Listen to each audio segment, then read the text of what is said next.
Humiling na executive session si Presidential Son at House Majority Leader Sandro Marcos sa kanyang pagharap sa Independent Commission for Infrastructure o ICI.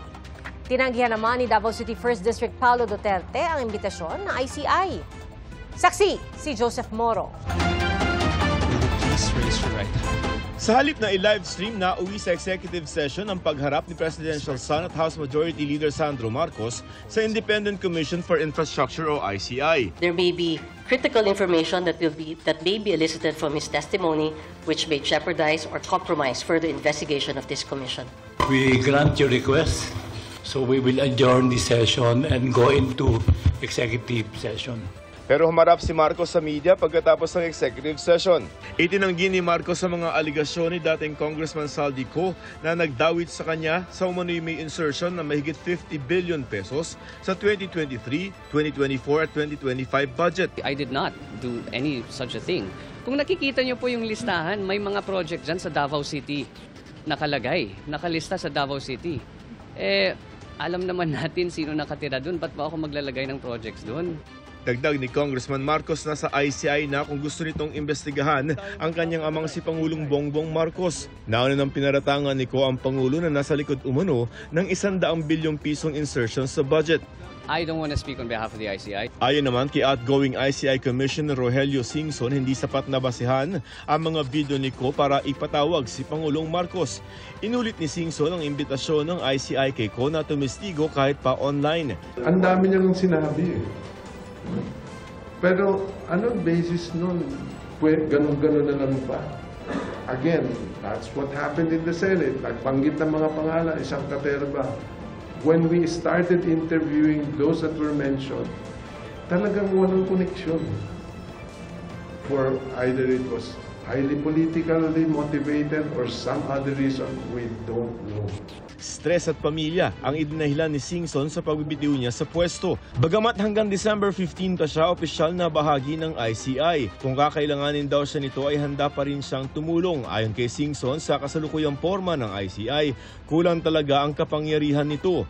Kaya nanawagan siya sa Kongreso na ipasa ang anyay upgraded na bersyon ng ICI. Kung sakali, dapat ang mga maging miyembro nito ay mga retired justice o mambabatas. We were absorbing a lot of the flack for something that we have no power to do. Pakulong nyo yan, yung kurakot. Wala naman kaming power na magpakulong. O di, sino sinisi? ICI. Ang bagal nyo. You must be protecting the big fish. You must be protecting somebody. So binatunan lahat sa ICI. Lumabag ka sa gera, solve mo yung problema, hindi ka naman binigyan ng armas. Inimbitahan ng ICI si Davao City 1st District Representative Paulo Duterte pero tinanggihan nito ang imbitasyon ng komisyon. Kwestiyon ni Congressman Duterte ang jurisdiksyon ng komisyon sa kanya. Sabay giit na vague o malabo ang imbitasyon nito.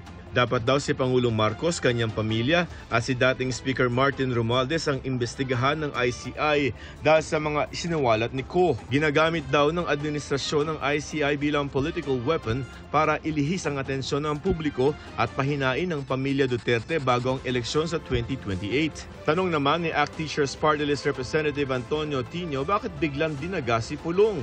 Hindi aniya sapat ang mga general denial at kailangang sumagot siya sa mga tanong tungkol sa paggastos ng pondo sa kanyang distrito. Nauna nang pinaimbestigahan ni Tino sa ICI ang listahan ng 80 proyekto sa distrito ni Duterte na nagkakahalaga ng 4.4 billion pesos mula 2016 hanggang 2022. Sagot naman ni Duterte kay Tino, hindi siya umatras. Sa halip ay umayaw raw siya sa palabas. Ayon naman sa ICI, igagalang nila ang posisyon ni Congressman Duterte. Pero malinaw raw ang kanilang mandato na imbestigahan ang mga infrastructure project ng gobyerno at lahat ng responsable dito. Tuloy raw ang trabaho hanggat hindi dinedeklara ng korte na walang bisa ang ICI. Para sa GMA Integrated News, ako si Joseph Morong, ang inyong saksi. Mga kapuso, maging una sa saksi. Mag-subscribe sa GMA Integrated News sa YouTube para sa iba't ibang balita.